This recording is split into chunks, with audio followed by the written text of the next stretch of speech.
Hello friends and welcome to another video.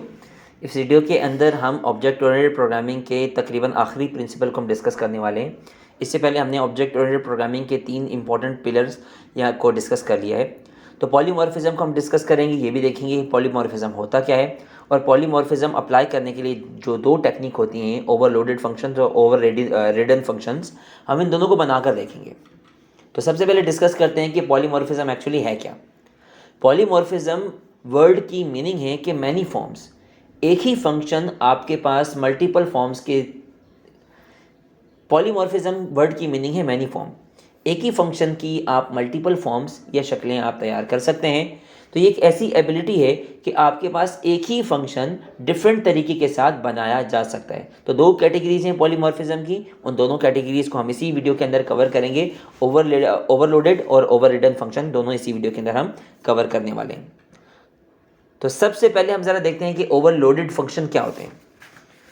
अगर आपने एक ऑब्जेक्ट ओरिएंटेड प्रोग्रामिंग को के प्रिंसिपल्स को फॉलो करके एक क्लास बनाई है, तो क्या हो सकता है कि मिसाल के तौर पर आपके पास एडिशन का एक फंक्शन है। एडिशन का फंक्शन आपके पास दो वैल्यूज़ को कैलकुलेट भी कर सकता है, तीन को भी कर सकता है, तीन से ज़्यादा को भी कर सकता है, किसी एरे को भी एडिशन के लिए इस्तेमाल कर सकता है। तो हम क्या करेंगे, क्या एक ही एडिशन फंक्शन को हम इतना ज़्यादा कॉम्प्लेक्स बना देंगे या हम ओवरलोडेड फंक्शन बना दें। फंक्शन का नाम सेम रहेगा, हम बार बार ये तो नहीं लिख सकते addition for through 2 variables, addition for 3 variables, addition for arrays. एक ही नाम होगा ना फंक्शन का, एडिशन। तो उसी एक ही नाम के ज़रिए हम मल्टीपल फंक्शन बना सकते हैं, नाम तो एक ही होगा। तो इससे पहले हमने ये देखा था कि फंक्शन का नाम अगर सेम हो तो हमारे पास सिंटेक्स एरर आता है।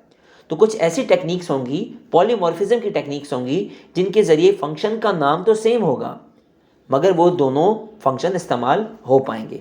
तो ओवरलोडेड हमारे पास जो टेक्निक है, इसमें क्या होता है, अब देखिए 3 फंक्शन है, तीनों का नाम FUNC, तीनों का नाम सेम है, तीनों की रिटर्न टाइप भी सेम है। और तीनों के तीनों जो है वो जब हम प्रोग्रामिंग में इस्तेमाल करेंगे, तीनों के तीनों कंपाइल भी हो जाएंगे। तो किस तरीके से कंपाइल हो रहे हैं, ओवरलोडेड की टेक्निक के जरिए कंपाइल हो रहे हैं। और ओवरलोडेड की टेक्निक ये कहती है कि आपके पास पैरामीटर सेम नहीं होने चाहिए। फंक्शन का नाम सेम हो सकता है बट पैरामीटर्स आपके पास चेंज हो सकते हैं, तो वो फंक्शन चेंज हो जाएगा। तो इस तरीके से हमें आसानी हो जाएगी। अगर एडिशन का फंक्शन है, वो 2 पैरामीटर के साथ भी आप बना सकते हैं, 3 के साथ भी बना सकते हैं, अरेज के साथ भी आप बना सकते हैं।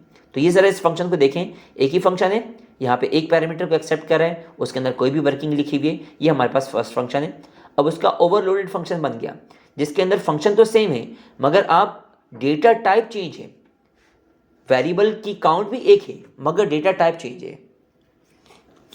इसका मतलब ये हुआ कि आपके पास सिर्फ पैरामीटर में चेंज होना चाहिए, चाहे वो डेटा टाइप में चेंज हो या नंबर ऑफ पैरामीटर में चेंज हो। अब तीसरा जो फंक्शन है उसमें मैंने नंबर ऑफ पैरामीटर चेंज कर दिए हैं। तो इसी तरीके से तीनों फंक्शन अब एक्सेप्टेबल हो गए हैं, तीनों फंक्शन का नाम सेम है। अब जब मैंने मेन क्लास के अंदर उसका ऑब्जेक्ट बनाया, अब OBJ1 के जरिए जब मैं कॉल करूंगा, अब देखिए ये कॉलिंग कैसे होगी। देखिए दोनों में अब ये फंक्शन है, इसकी भी आपके पास जो डेटा टाइप है वो एक है, इसकी भी डेटा टाइप एक है, मगर कॉल करते वक्त क्योंकि हमारा कंपाइलर थोड़ा सा स्मार्ट है, तो जब आप उसको इंटीजर वैल्यू देंगे तो वो ऑटोमेटिकली आपका इंटीजर वाला फंक्शन कॉल कर देगा। जब आप उसको डबल की वैल्यू देंगे 9.1, तो वो डबल का फंक्शन कॉल कर देगा। जब आप उसको 2 पैरामीटर्स की वैल्यू देंगे तो वो ऑटोमेटिकली ये थर्ड वाला फंक्शन कॉल कर देगा। फंक्शन सेम है, कॉलिंग भी ऑलमोस्ट सेम है, मगर आप कॉलिंग के अंदर वही वैल्यूज देंगे जिसके पैरामीटर एक्सेप्ट करा है, तो ऑटोमेटिकली वही फंक्शन जो है वो आपके पास एक्सेप्ट हो जाएगा। तो ये आपके पास ओवरलोडेड फंक्शन कहलाता है। पिछली वीडियो के अंदर हमने कंस्ट्रक्टर जब हमने बनाया था, तो कंस्ट्रक्टर को भी हमने ओवरलोडेड बनाया था कि आपका कंस्ट्रक्टर भी ओवरलोडेड हो सकता है, एक से ज़्यादा कंस्ट्रक्टर आपके पास हो सकते हैं। तो ये है सिंपल आपके पास टेक्निक ओवरलोडिंग की, और ओवरलोडिंग के जरिए मैंने आपको बता दिया कि आप एक ही फंक्शन को आप मल्टीपल तरीके के साथ बना सकते हैं। अब नेक्स्ट टेक्निक जो आपके पास है वो ओवरराइडिंग फंक्शन की है। ओवरराइडिंग फंक्शन आपके पास हमेशा अंडर इनहेरिटेंस इस्तेमाल होता है।